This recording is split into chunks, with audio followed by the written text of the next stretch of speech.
Hi, and welcome to Ask Granny. I'm Angie, your hostess with the mostest. How y'all doing today? Uh, I had a hard time coming up with random questions this week, so whenever I need questions, I go straight to Wonder Lady, and she comes through for me every time in abundance, and I love her so much. She's my YouTube godmother, buddy, bestie. Love you, Wonder Lady. Thank you so much.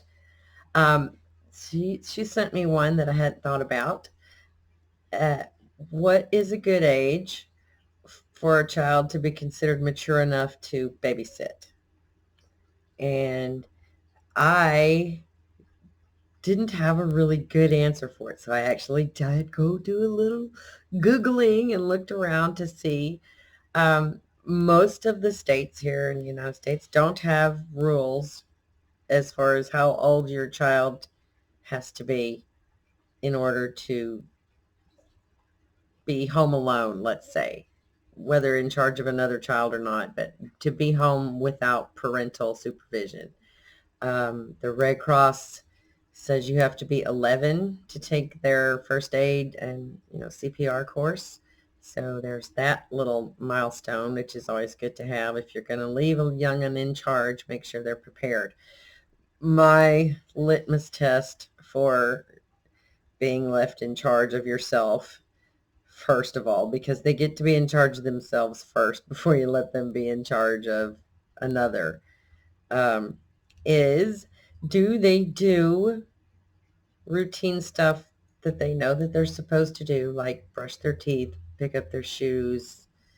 Do they do behave responsibly normally without being told 20 times to brush their teeth or pick up their shoes or whatever? That's a good sign that they're a pretty responsible and they can think for themselves and they get the concept of I'm responsible for my things and myself. Um, I was always under the impression that there was a cutoff day, like I think 12 or 13 is pretty good for a starting age, just in general.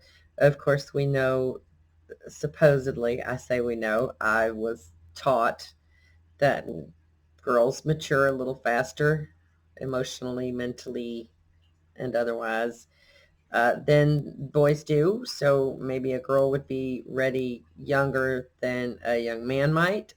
I think there would have to be so much emphasis put on the individual kid. Like, your kid. Is your kid likely to go digging through your stuff or peeking through the cabinets or, go raid the cookie jar while you're gone? You know your kid. So there's kind of that.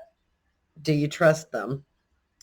Are they habitually honest with you? When they mess up, do they confess easily? Or is it, backstep, backpedal, little white lie? I didn't do it. I don't know. I don't remember. Then they're probably not going to be as trustworthy as you would like, especially in charge of somebody else. Siblings are tricky because, like, my two have a strained relationship. The older one is very bossy and very pushy and wants to mother the younger one quite a bit.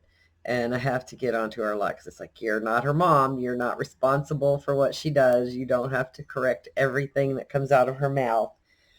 Uh, but it's a protective thing too, I think, a little bit, just because of being separated from their parents. She's got a little more of a protective instinct for little sister, and part of that is the telling her, don't do that. But she talks to her, she says things, and it sounds like me. She sounds like me when she does it. And so is she just parroting, or is she really just trying to be a bully? Sometimes it's hard to tell. um, know what your local laws state. Google, a short Google search was pretty fruitless, really, because most states don't have an actual age at which it's legal. Some do. I think if there was about 15, but that's not the majority by any stretch. I did drop a couple of links in the description below of where I got a little bit of information, and I didn't put them all in there because they all said basically the same thing.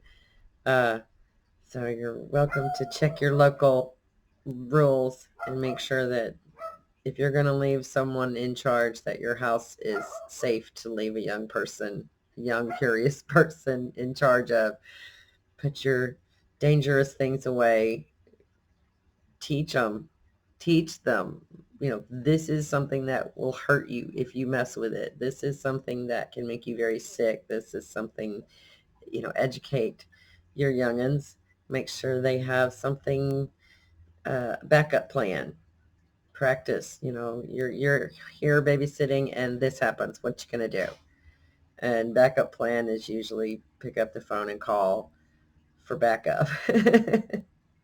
Whatever the situation calls for.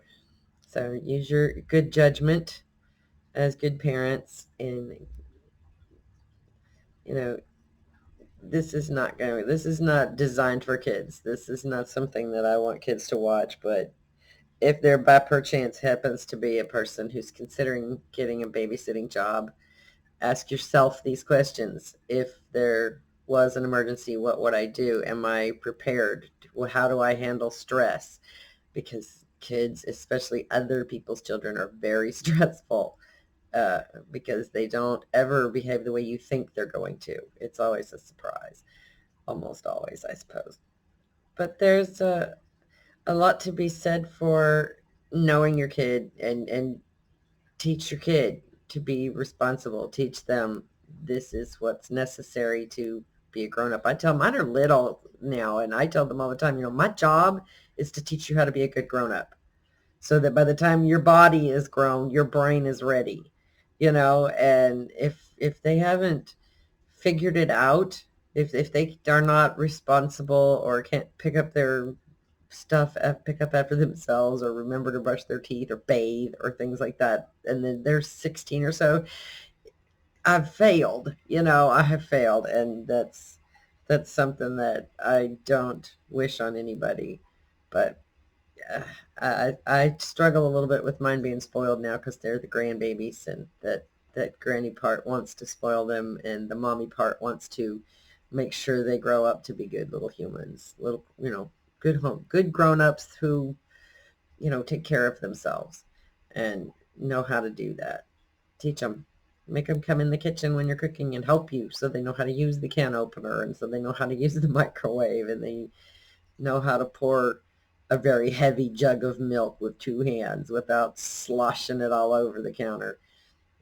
Just teach them and find incentive ways for them to prove it to you. If you can do this for me, then I will know that you're responsible enough to take care of this other thing. Uh, you can reverse psychology a lot of that sometimes too. Like, I just don't think you're ready. Yes, mom, watch how good I can do. And if they're ready, they'll step up to it, and you'll be able to tell most of the time. Make sure they want to. If you have, like mine, I don't know if I will let the older one babysit the younger one. And there was bound to be times when I have to, because convenience. But she's a little bit harsh on little sister, so I'm a little hesitant to let her be actually in charge and have to tell the little one, okay, you have to, while I'm not here, you have to listen to her. Is there going to be this power trip that happens as soon as I go out the door? So I won't deny that I'm concerned about that, and it's coming. She's going to be 10 in April, so the oldest one, it's coming. It's coming rapidly. I'm going to have to take my own advice and make sure that she's prepared, and in spite of her uh, disabilities and issues, I think she will be a fine babysitter at some point. I do. It may not be as young as some, but she'll get there. And Granny loves her to the moon and back. Thank you, Wonder Lady, for the question. I appreciate it. I managed to stretch it out for 10 minutes again. I'm getting better at it. Everybody have a great afternoon. All my links are in the chat below. Or chat. It's not a chat. I know it's not a chat. Uh, I'm not a boomer yet. Never. I'm first year generation after that. So according to whatever chart I just read, uh, I'm not as old as I feel most of the time. I hope everybody's having a great afternoon, evening, or whatever time you're enjoying this. Thank you for watching. Go check out the links below and follow me on Twitter and subscribe to the channel. If you are not subscribed and you're watching this, shame on you. Click it right now. Do it. Have a great one. Love you all. Peace.